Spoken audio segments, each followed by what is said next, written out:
नमस्कार बच्चों। आपने जब सिनेमा ने बोलना सीखा का सारांश पढ़ लिया है।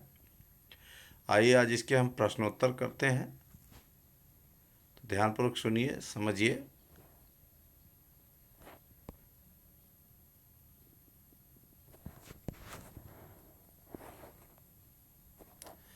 जब सिनेमा ने बोलना सीखा, जिसके लेखक हैं प्रदीप तिवारी।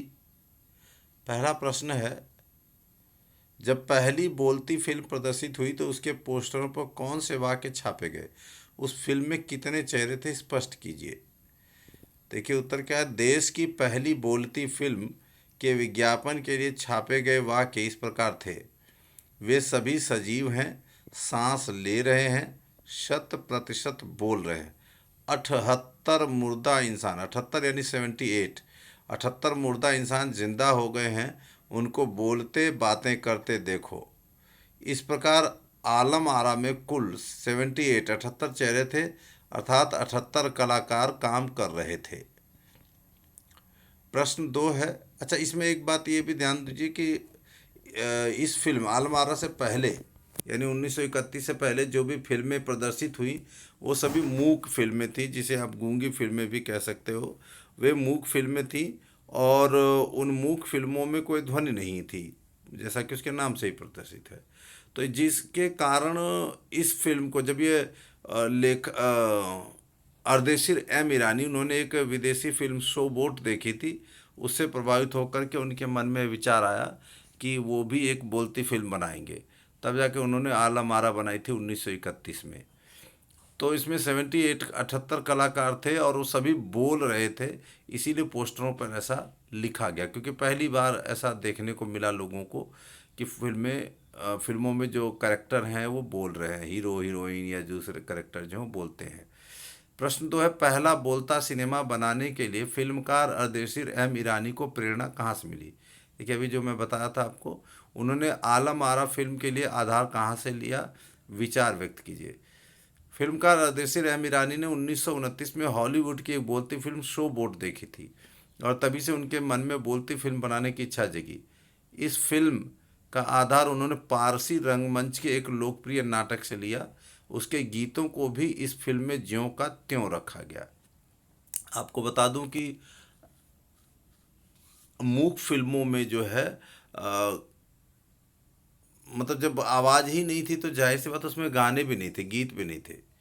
तो इसमें पहली बार जब आलम आरा में गीत भी रखे गए, तो इसलिए गायक की भी ज़रूरत पड़ी। अच्छा, डायलॉग बोलने हैं तो इसलिए पढ़े लिखे हीरो हीरोइंस की ज़रूरत पड़ने लगी, कलाकारों की ज़रूरत पड़ने लग गई। तो ये काफ़ी बदलाव आया। चलिए अगला प्रश्न देखते हैं।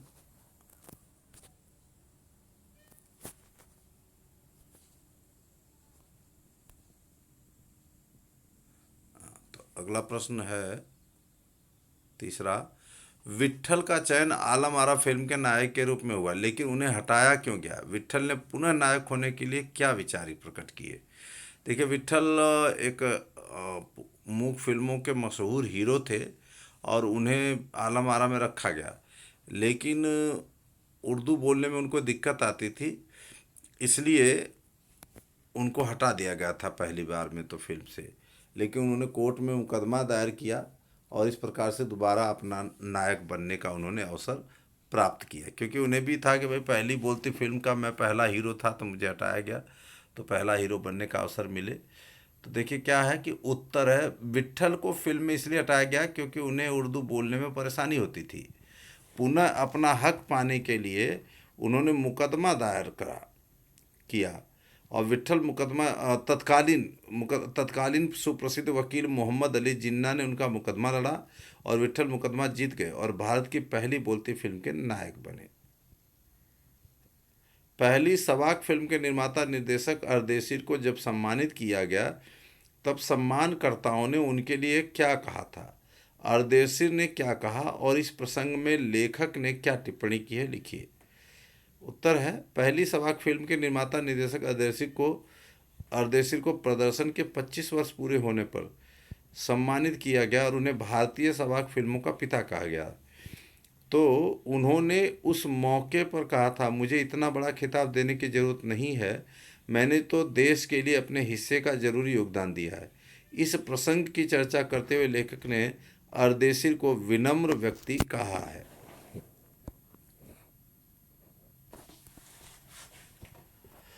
अगला प्रश्न देखिए, पांचवा, मूक सिनेमा में संवाद नहीं होते, उसमें दैहिक अभिनय की प्रधानता होती है, पर जब सिनेमा बोलने लगा उसमें अनेक परिवर्तन हुए। उन परिवर्तनों को अभिनेता, दर्शक और कुछ तकनीकी दृष्टि से पाठ पर आधार लेकर खोजें, साथ ही अपनी कल्पना का भी सहयोग लें। देखिए, जब पहली जब मूक फिल्में बनती थी तो उसमें शारीरिक बस शरीर के हाव भाव, शरीर को हिलाना डुलाना और उसके बस इसी से अंदाज़ा लगाया जाता था और फिल्म चलती थी। लेकिन बाद में जब बोलने लग गई फिल्में, यानी बोलने वाली फिल्में बनने लग गई, तो उसमें बहुत सारे बदलाव आए। तो देखिए उस पर उत्तर क्या है कि मूक सिनेमा ने बोलना सीखा तो बहुत सारे परिवर्तन हुए। बोलती फिल्म बनाने के कारण अभिनेता जो है पढ़ा लिखा होना जरूरी हो गया, क्योंकि अब उन्हें संवाद भी बोलने पड़ते थे। दर्शकों पर भी अभिनेताओं का प्रभाव पड़ने लगा। नायक नायिका के लोकप्रिय होने से औरतें अभिनेत्रियों की केश सज्जा तथा कपड़ों की नकल करने लगी। दृश्य और श्रव्य माध्यम के एक ही फिल्म में सम्मिश्रित हो जाने से तकनीकी दृष्टि से भी बहुत सारे परिवर्तन हुए। जैसे जहां पहले शूटिंग दिन में ही पूरी कर ली जाती थी, अब वह रात में भी होने लगी। हिंदी उर्दू मेल वाली हिंदुस्तानी भाषा की लोकप्रियता बढ़ी। वाद्य यंत्रों और गीत संगीत का भी प्रयोग बढ़ गया।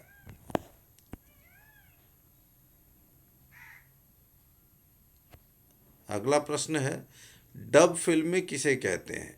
कभी कभी डब फिल्मों में अभिनेता के मुंह खोलने और आवाज़ के में अंतर आ जाता है। इसका कारण क्या हो सकता है? फिल्मों में जब अभिनेताओं को दूसरे व्यक्ति की आवाज़ दी जाती है तो उसे डब करना कहते हैं। कभी कभी फिल्मों में आवाज़ तथा अभिनेता के मुंह खोलने में अंतर आ जाता है, क्योंकि डब करने वाले और अभिनय करने वाले की बोलने की गति समान नहीं होती, या कभी किसी तकनीकी दिक्कत के कारण ऐसा हो जाता है। अगला प्रश्न है, सवाक शब्द वाक के पहले स लगाने से बना है। स उपसर्ग से कई शब्द बनते हैं। निम्नलिखित शब्दों के साथ स का उपसर्ग की भांति प्रयोग करके शब्द बनाएं और शब्दार्थ में होने वाले परिवर्तन को बताएं। तो देखिए, हित, परिवार, विनय, चित्र, बल, सम्मान। अब उपसर्ग देखिए, यहाँ पर स है, आप देख सकते हैं पहले कॉलम में स। फिर मूल शब्द क्या है? हित, जो यहाँ दिया गया है, तो सहित हो गया। हित का अर्थ होता है भलाई, तो स का मतलब साथ, तो भलाई के साथ। फिर परिवार है तो सपरिवार, स मतलब सहित, घर के लोगों का समूह, परिवार का अर्थ होता है। और सपरिवार का अर्थ होता है परिवार के साथ। सविनय, विनय अर्थात प्रार्थना, और इसके साथ स लगा देने सविनय यानी विनय पूर्वक। तो इस प्रकार से आप देखें। चित्र, फिर है तस्वीर, चित्र का अर्थ होता है तस्वीर, तो सचित्र यानी चित्र सहित, चित्र के साथ। और देखें, और भी यहाँ पर उपसर्ग हैं। देख, यहाँ थोड़ा सा और परिवर्तन है कि उपसर्ग और प्रत्यय दोनों ही शब्दांश होते हैं, यानी शब्द नहीं होते, ये शब्दांश होते हैं। तो इसके लिए कहा गया है कि आप वाक्य में इनका अकेला प्रयोग नहीं होता। इन दोनों में अंतर केवल इतना होता है कि उपसर्ग भी शब्द के में पहले लगते हैं और प्रत्यय बाद में। हिंदी के सामान्य उपसर्ग इस प्रकार हैं। देखिए, अ, अन, नि, दु, क, कु, स, सु, अध, बिन, औ आदि ये पाठ में आए उपसर्ग हैं। तो यहाँ देखिए, वाक, सवाक, लोचना, सुलोचना, फिल्म, कार। देखिए यहाँ पर स और सु ये तो उपसर्ग हैं, तो वाक से पहले स लग गया, सवाक हो गया। लोचना से पहले सु लग गया, सुलोचना हो गया। लेकिन फिल्म और कार, यहाँ कार प्रत्यय है, तो फिल्म कार ये बाद में लगता है। कामयाब जमा ई, कामयाबी। इस तरह यहाँ उपसर्ग देखिए, ये मूल शब्द दिए गए हैं, इसके आगे स लगा देने से क्या बनेगा? पुत्र के आगे स लगाते हैं सुपुत्र, घट के आगे अवघट, सार के आगे अनुसार, मुख के आगे आमुख, परिवार सपरिवार, नायक के आगे अधिनायक, मरण आमरण, संहार उपसंहार, ज्ञान के आगे अ लगा अज्ञान, यश के आगे सु लगा सुयश, कोण के आगे सम लगा समकोण, कर्म के आगे सत लगा सत्कर्म, राग के आगे अनु लगा दे अनुराग, बंध के आगे नी लगा दे निबंध, पका के आगे अध लगा दिए अध पका। तो इस प्रकार से आप देख सकते हैं। आइए आगे चलते हैं और भी देखिए, ये प्रत्यय हैं, आप इनको देखिए। यानी आप ये ध्यान दीजिए कि ये पहले ये उपसर्ग और प्रत्यय दोनों दिए गए थे, फिर ये आप देखते हैं कि जो ग्रीन फ्रेम है, हरा वाला फ्रेम है, इसमें केवल उपसर्ग है। अब जो है वो देखिए ये प्रत्यय है, केवल प्रत्यय। मूल शब्द क्या है? चाचा, और इसके पीछे एरा लगा दिया तो चचेरा हो गया। लेख, क लेखक, काला इमा कालिमा, बदलाव देखना काला और इमा, तो यहाँ आ की मात्रा है जबकि ई की मात्रा हो जाएगी, छोटी ई की मात्रा, और इस प्रकार से कालिमा हो जाएगी। लड़ आई लड़ाई, सज आवट सजावट, अंश तह अंशतः, सुनार जमा इन सुनारिन, जल जमा जलज, जलज यानी कमल, पर जमा जीवी परजीवी, खुद यानी खुद जमा आई खुदाई, ध्यान जमा पूर्वक ध्यानपूर्वक, चिकना जमा आहट चिकनाहट, विशेष जमा तथा तया विशेषतया, चमक जमा ईला चमकीला, भारत जमा ई भारतीय। तो इस प्रकार से आप देखा आपने प्रत्यय भी, उपसर्ग भी, और आशा है कि आपको इसके प्रश्नोत्तर समझ में आए होंगे। फिर भी अगर कोई दिक्कत आपको लगती है तो कभी भी आप पूछ सकते हैं। अधिक जानकारी के लिए, इसको PDF फाइल में जानने के लिए गुलाब37 ब्लॉग पर जाएं।